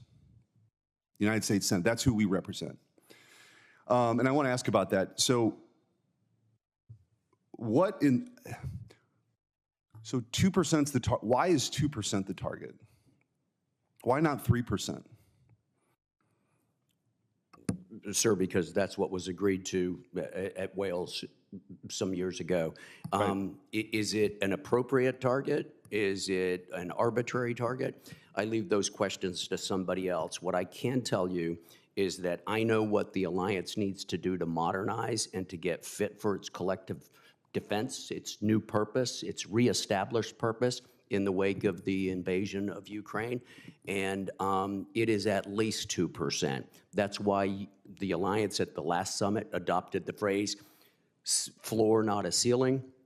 I think over time we'll see our allies realize that 2% is inadequate for the cost, at least in the near and midterm. Yeah, I'm glad that they make these pronouncements, but our allies and NATO allies, but they don't seem to ever meet the obligations. And so I guess at what point, when you only have 11 countries doing it, and by the way, many of them fudge these numbers. They're not dollars related to military readiness. And so here we are now.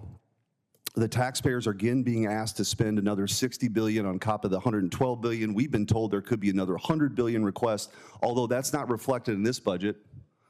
So we don't really know. This is an ongoing war and a blank check. And I believe my job is to try to find out, what does victory look like and what is the cost going to be? Because I feel like we're in this mode now where this dominates discussion, but there aren't really a whole lot of details. So again, I question whether 2% is even enough for our European allies. I don't think that it is. I think I hear you saying that, but we also only have 11 of them meeting those obligations. And again, I think those numbers are being fudged. I also have come to learn that, is it your understanding that Hawaii is actually not included in Article 5 obligations under NATO? Sure. So the number right now is 20 are meeting, 20 allies are meeting 2% as of June. They will be projected. Norway just sent the Secretary General a letter on Monday saying that, and there are a couple more coming up. But the point, Senator, your point, that the rich countries of Western Europe that are not at 2% are in the wrong place, I agree with absolutely and fundamentally. But I would point out that the trajectory is moving very rapidly in the right direction, and it's doing that because our allies have learned the lesson of the invasion of Ukraine as well. Okay. We still do need to close the say-do gap, however. Yeah, so with regard to Hawaii, if Hawaii is attacked by China, Article 6 defines, of the Washington Treaty, defines what the territory covered in the treaty is. South of the Tropic of Cancer is not included, so French Polynesia is not in there. The UK's Pitcairn Islands are not in there. Hawaii is not in there? Hawaii and Guam are not in there. However, Article 4 gives any nation that has been attacked the right to call consultations with other nations and to say, I want you to do something about this. And Article 5 gives them all the same sovereign right to decide on that. It's just not automatic. But Article 6 one would believe that our European allies would have no objection to Hawaii being included, correct? I would expect not. Article 6 can. What about Guam? Article 6 can be amended. The United States has never asked to amend it. Okay. I'm deeply troubled by Macron's comments, I guess about a year ago, that that Europe doesn't need to be dragged into a war in the Pacific and follow the United States, something to that effect. In America's strategic interest, China is by far and away our biggest threat.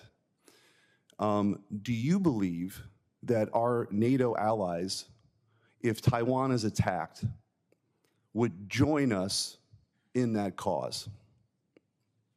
I believe that many of them would. I do not believe that NATO as an alliance has that purpose right now. It could adopt that purpose, but that's not part of the purpose. Is anyone in this administration talking to them about that?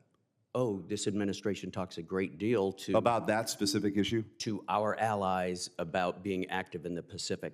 Are you asking is... Well, I guess I'll just close with this because I'm out of time. Okay. I'm very concerned that our NATO allies don't meet their obligations, depend on the generosity of the American taxpayer to a degree that it's very concerning to me. And when you hear comments from the leader of France that they don't want to follow the United States into potentially a war in the Pacific, potentially with our chief adversary, China, that raises a lot of concern. So anyway, I appreciate your service and what you do. But again, I just don't feel like our European allies have stepped up. Thank you. Thank you, Senator Schmidt. Senator King requested additional time. One brief question. We talked a lot about air defense. Are there, and perhaps this has to go to the closed session, are there directed energy air defense facilities in Ukraine? Because the bullet on a bullet is a very expensive way to defend.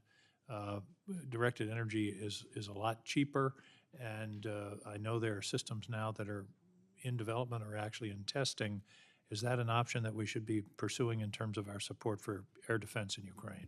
It is an option that we could pursue, Senator, and your points about the cost ratios and the reload ratio, speed of directed energy is very important. It's obviously a big part of the future of missile defense specifically and counter drone defense specifically.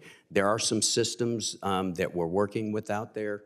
There are a lot of power problems, as you know, associated with it still. We haven't fully realized its potential. With regard to Ukraine, it'd be great to speak to you just a moment about that in closed session. Thank you. Thank you, Mr. Chairman.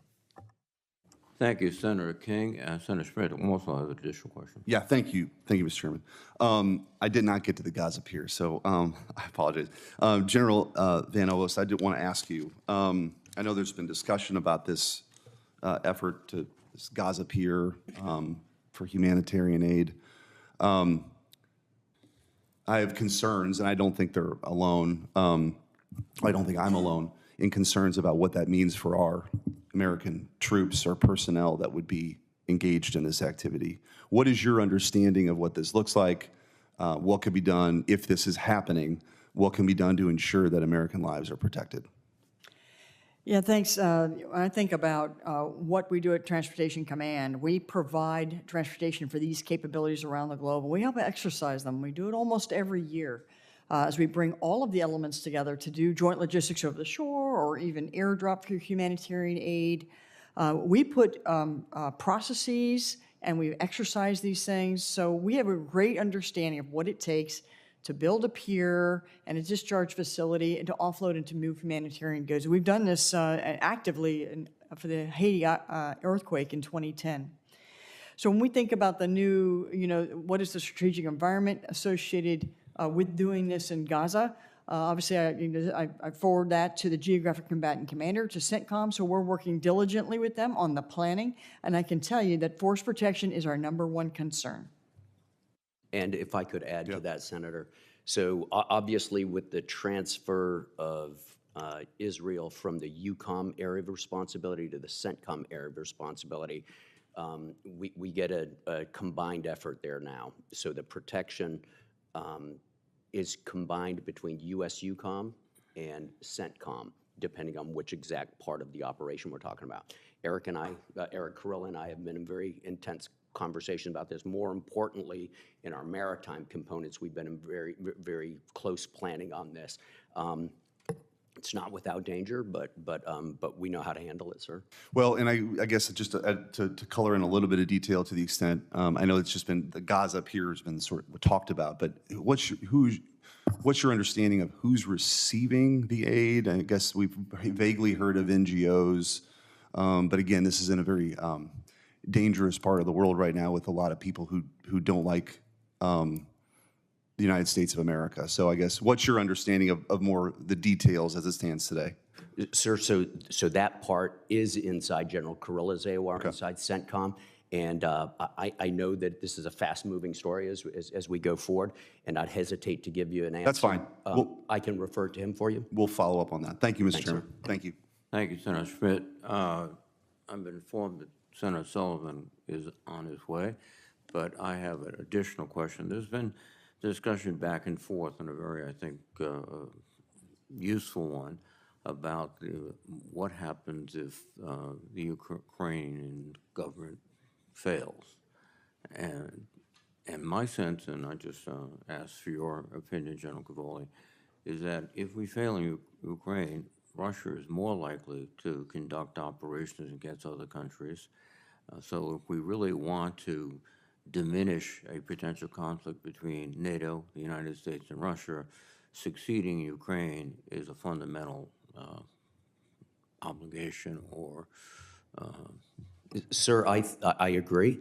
I think the biggest single change we can make in our deterrent posture for the better is for Ukraine to win.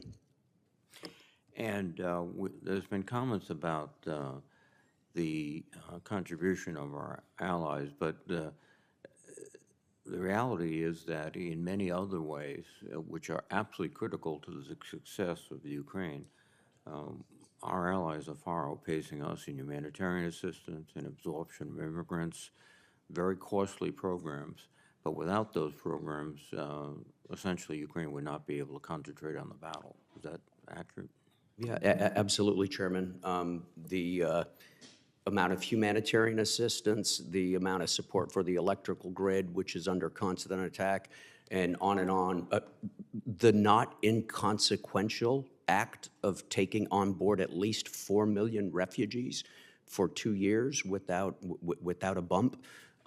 These are important contributions too. Some of them are less tangible, sir, but they are contributions. Inside the military sphere, I really have to point out there are some things that we provide a lot of, and in the aggregate, we are certainly providing an awful lot. But there are some things that are 100% provided by people other than the United States. Petroleum products for the use, the fuel for the force, 100% from allies, all of it. Tanks, more than 90% of the tanks that we've given to the Ukrainians came from allies, not from us. Fighter jets, 100% of them have not come from us.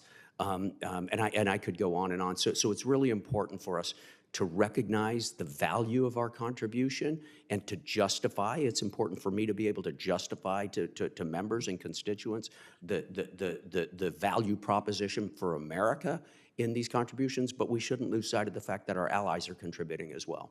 In fact, just my impression, it might be yours, is that the European allies and NATO and other countries in Europe have far exceeded any expectations we had when this fight began. I'm impressed, I think, in the terms of, and it's for their own self-interest and self-protection, but it is a... I agree with that, not just in terms of what they're giving to Ukraine and the support they're giving to Ukraine, but in terms of what they expect of themselves to contribute to the alliance. So both of those tracks. It's I would never have guessed this in 2021, Chairman. I was in the same sense of disbelief as you were, sir. Let me recognize Senator Sullivan. We're trying to keep to 5 minutes. We have to adjourn at 10. Thank you, Mr. Chairman. Generals, good to see both of you. Thanks for your great work. General Cavoli, I want to dig into a little bit more about a couple issues. One is the extent to which the authoritarian regimes in the world, who are all on the march, China, Russia, Iran, North Korea, are cooperating. I'm sure you're seeing this, but can you spell that out a little bit more? I mean, one of the things that I talk about with this national security supplemental, I don't even like calling it the Ukraine supplemental or the Ukraine aid bill because it's actually not accurate. The more accurate way to pick that bill is we have authoritarians all working together, clearly aimed at us. They hate us. And we need to be strategic in our response. And we also need to recognize that our own industrial base has atrophied dramatically. It has. And so I like to call this national security bill the Revitalizing America's Industrial Base Act, because 60% of it goes directly into our ability, America's ability, to produce weapons for us. Everything from nuclear subs, which Xi Jinping is scared to death of, to 155 millimeter howitzer rounds. So can you talk a little bit more about how these dictatorships who don't like us, now we don't like them, are all working together and what that means in terms of strategy? Absolutely, Senator. First of all, I think the way you've characterized this is spot on. These are not our friends. These are countries, these are regimes that wish us ill and are taking active measures to deliver us ill. So there's practical cooperation. There's practical cooperation on an economic level. That is, China becomes Russia's salvation economically, right, by absorbing its gas output. Other countries do the same. And oil. Other countries do the same. There's direct military support, right? DPRK loads up train loads of artillery shells and sends them, and those artillery shells are exploding over Ukrainian heads every day. Yeah. And on earlier we discussed the creation of a Iranian-based drone factory to reproduce the Shahed 136 inside Russia. Right. Those were exploding over Ukraine this morning early. Yeah. So it's very practical. More distressing, though, is the fact that these countries seem to be forming an intensifying bond that they intend to use geopolitically to weaken our position in the world, which will inevitably hurt our own interests and our own citizens. Let me ask a related question. You know, you read about it, and some commentators, actually some of my colleagues, have kind of come up with this new theory about deterrence being divisible. let me unpack that a little bit more. So, again, with these authoritarians working together, you could have a situation where Putin rolls over Ukraine eventually, but if we don't provide any more military aid, by the way, do you think that'll happen? I mean, if at the end of the day, the U.S. is pretty much right now like, hey, sorry, we're going to build out our industrial base, which we need to do, but we're not sending anything else to you. Good luck. What do you think happens? If we don't continue to support Ukraine Let's just say right we now? stop. A couple of my colleagues just want to stop everything right now. Nothing. Yeah, Zero. sure. Zilch. What'll happen? Sure, that's easy. They run out of 155. They run out of air defense interceptors. And, you know, as I said yesterday in the House, the side that can't shoot back loses. Okay. So, but there's this notion, it's out there. I don't think it really works with the facts on the ground. I don't think it works with history if you read it. I don't think it works at all, but the deterrence is divisible. You can let Putin roll over Ukraine, but we're gonna send that signal to Xi Jinping and the Taiwan Strait. We're gonna be really strong with Taiwan. You think deterrence is divisible like that? Now, look, I don't think it, no offense to President Biden, but I think it's not divisible at all. His Afghanistan withdrawal signaled to the world that, hey, game on, let the authoritarian regimes roll. What do you think about this idea that somehow deterrence is divisible? You can be weak in Ukraine, but still strong in the Taiwan Strait, particularly when all these authoritarians are working together. Senator, I think that every action or every inaction we take sends a message. And I think that people all over the world listen for that message. And those messages are always global. They cannot be sent to one audience at a time. So I agree. My final question, General, you are an undisputed Russian expert. One thing that always kind of, and I've pressed the DNI on this, I don't understand why we don't do this. These authoritarian regimes, one of the things that they're starting to do is messing with our most precious institution, and that's elections. We are a republic, a democracy. We elect our leaders. These dictators would never stand for fair elections because they probably wouldn't win. Certainly Xi Jinping, Putin, one of their biggest vulnerabilities, the Ayatollahs in Iran, is they fear their own people.